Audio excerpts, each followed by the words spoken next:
Позвольте же вас спросить, как же может управлять человек, если он не может ручаться за свой собственный завтрашний день? И действительно, вообразите себе, что вы, например, начали управлять, распоряжаться и другими, и собою, вообще, так сказать, входить во вкус.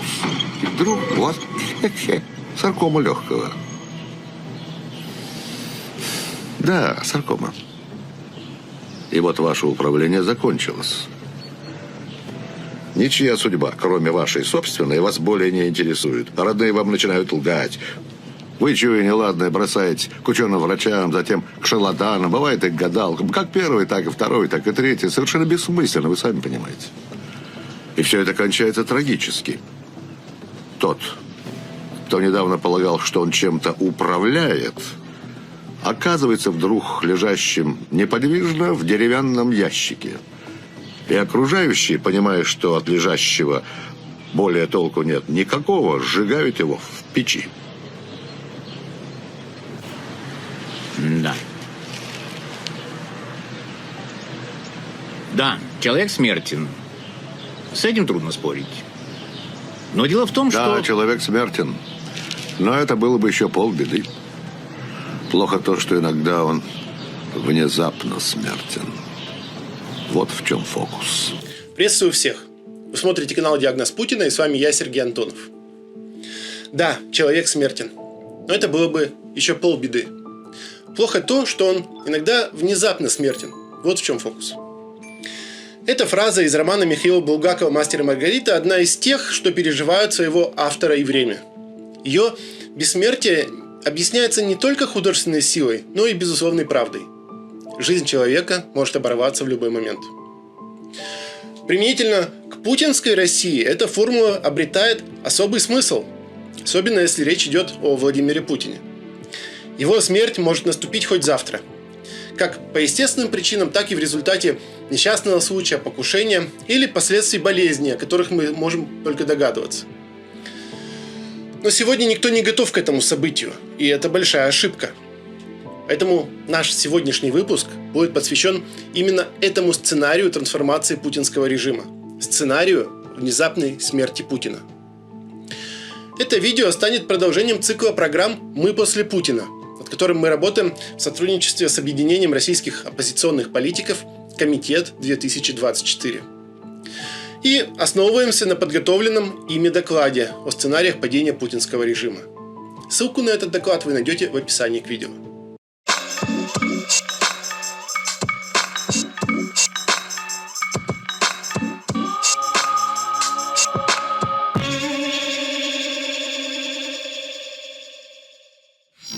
Путинская Россия – это персоналистская диктатура, ключевая характеристика которой – предельная централизация власти вокруг одной фигуры. Начиная с 2000 года Путин последовательно уничтожал все демократические институты, которые в нормальной стране обеспечивают сменяемость власти, соблюдение законности и прав человека, функционирование системы государственного управления. Российский диктатор сделал 80% всей экономики государственной, а управлять ею поставил своих друзей. Лояльность государственной машины, беспрекословное выполнение приказов диктатора и подконтрольность экономики обеспечивает силовой блок, состоящий из самых доверенных людей Путина. Путин в современной России – это царь, бог, вершитель судеб, владелец и распорядитель десятков триллионов рублей. Такая система организации государственной власти называется персоналистская диктатура. И, как известно, в персоналистских диктатурах смерть лидера всегда становится системным потрясением. Если в странах с устойчивыми институтами смена власти сопровождается трансформацией внутри установленных правил, то в диктатурах, подобной путинской, смерть лидера означает обрушение всей конструкции. И хотя российская конституция формально прописывает сценарий перехода власти, при котором временно исполняющим обязанности президента становится премьер-министр, а затем проводятся выборы, на практике такого еще никогда не происходило. И все мы прекрасно понимаем, что в России определяющим фактором в решении вопроса власти будет не конституция и закон, а неформальное решение путинской элиты, которая продолжит контролировать государство после смерти Путина. Вы можете сказать, мол, в нашей истории уже был такой этап, когда после смерти Сталина Политбюро в результате подковерных игр, хоть и не без конфликтов, решило вопрос преемничества. Власть устояла, и политический курс был сохранен. и сделать вывод, что и в постпутинской России ничего не изменится, будет выбран новый диктатор, который продолжит войну. Но такое сравнение будет в корне неверным, и вот почему. Главное различие между постсталинским СССР и постпутинской Россией – это отсутствие цельной идеологии. Сталинизм опирался на марксизм-ленинизм как инструмент легитимации, мобилизации и трансформации общества.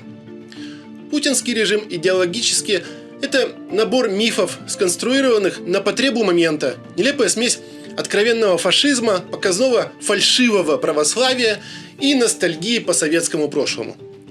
Всю нелепость этого идеологического винегрета наглядно демонстрируют псевдоисторические бредни Путина. Еще одно важное различие.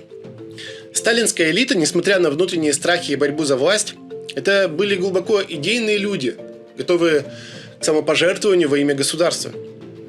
Путинскую же элиту объединяют не идеи, а интересы. Личное обогащение, доступ к ресурсам, безопасность активов и сохранение власти. Это делает ее циничной, прагматичной и лишенной стратегического видения за пределами собственных шкурных интересов. Попросту говоря, они про деньги. И эти различия критически важны. Если после смерти Сталина система смогла выработать формулу коллективного руководства и продолжила его курс, то после Путина просто не найдется желающих продолжить начатое им безумие. Война против Украины, ставшая за последние годы фундаментом путинской диктатуры, без Путина остается никому не нужной сиротой и легко станет разменной монетой для наследников Путина. Эта война не коллективное решение российских элит, не ответ на военную угрозу или общественный запрос. Это результат безумия одного человека, результат его глубоких психопатологий. Именно Путин с маниакальным усердием конструировал идеологическую основу этой войны, придумывал мифы о русском мире, исторической миссии России, разделенном народе и внешнем заговоре. Принимал ключевые решения о начале вторжения, игнорируя здравый смысл и аналитические доклады. Без Путина война для российских элит становится опасным, токсичным и экономически катастрофическим предприятием, тянущим всех на дно, а то и за решетку. Если сегодня Путин несет ответственность за эту войну, то после его смерти отвечать придется всем главным бенефициарам путинского режима. Или не придется. В случае внезапной смерти Путина ответственность за принятие всех решений ляжет на несколько условных элитарных групп.